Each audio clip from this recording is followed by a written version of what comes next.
Thanks for joining us on this Wednesday edition of First Shift. I'm Jennifer Vong. Old cars are opening up new opportunities for Porsche. That story later on. First, headlines. He stands to lose his job chairing Nissan, but embattled Carlos Ghosn will keep his post as chairman and CEO of French alliance partner Renault. The Renault board stopping short of firing Ghosn on Tuesday, but it's asking Nissan to provide information arising from an internal investigation. The Nissan probe led to Ghosn's arrest in Japan Monday for alleged financial misconduct. Renault has appointed Chief Operating Officer Thierry Bolloré as Deputy CEO, and the board's highest-ranked independent director, Philippe Lagayette, will chair meetings for the time being.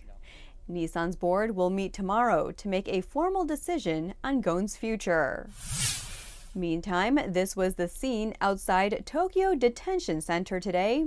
A group of journalists gathering at the place where Ghosn is believed to be held. According to a Wednesday report by Japan's Kyodo News, Tokyo District Court has decided that Ghosn, along with Nissan Representative Director Greg Kelly, who is also arrested, will be detained an additional 10 days. U.S. prosecutors have launched a criminal investigation into whether Hyundai and Kia recalls over engine defects were conducted properly. Reuters quotes a source along with documents reviewed by the news service. The South Korean automakers recalled nearly 1.7 million vehicles in 2015 and 2017 in the U.S., citing an engine failure that increases the risk of a crash. The U.S. Attorney's Office for the Southern District of New York is said to have launched the probe. If criminal charges are filed, Hyundai and Kia could end up paying hefty fines.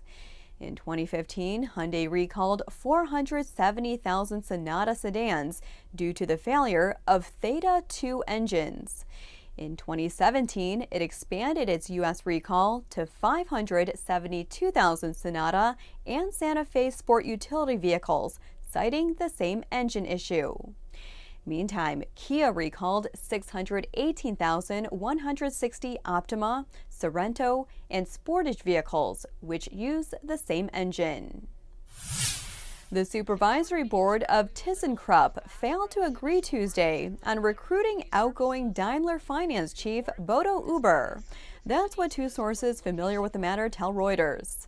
Uber had been touted as a candidate to become chairman of the German industrial conglomerate.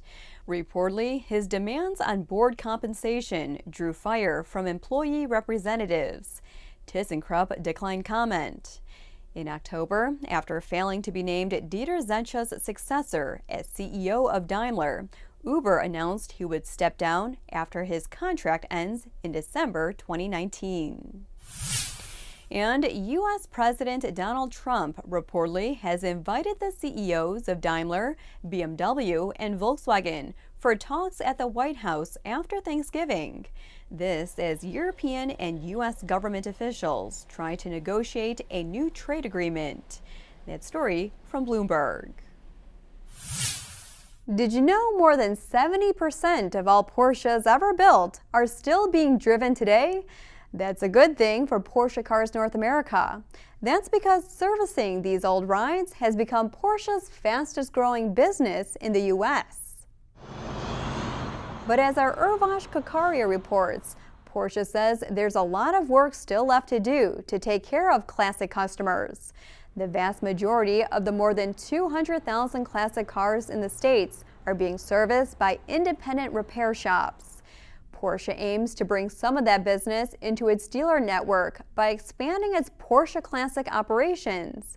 Of its 190 U.S. dealers, only 10 of them are Porsche Classic dealers that specialize in the sales, maintenance, and repair of the old cars. Porsche wants to enlist more of its retailers to be part of the program, but no word on how many would be needed to adequately serve the growing business. To become a classic dealer, several factors are taken into account, such as the size and age of the showroom and the store's demographics. For more on this story, see autonews.com/Porsche Classic. Speaking of retail, if you are attending the NADA Show 2019 in San Francisco in January, why not swing by the Automotive News Retail Forum? The event takes place January 24th at the Intercontinental San Francisco. That's when we'll explore the future of retail with several dealers, including Maroney USA CEO Mike Maroney, Serra Automotive President Joe Serra, and Prime Automotive Group boss David Rosenberg. To register, visit autonews.com/retailforum. And that wraps up this short week of First Shift. We'll be off tomorrow and Friday for the Thanksgiving holiday here in the U.S. We thank you for joining us on First Shift. Have a great weekend.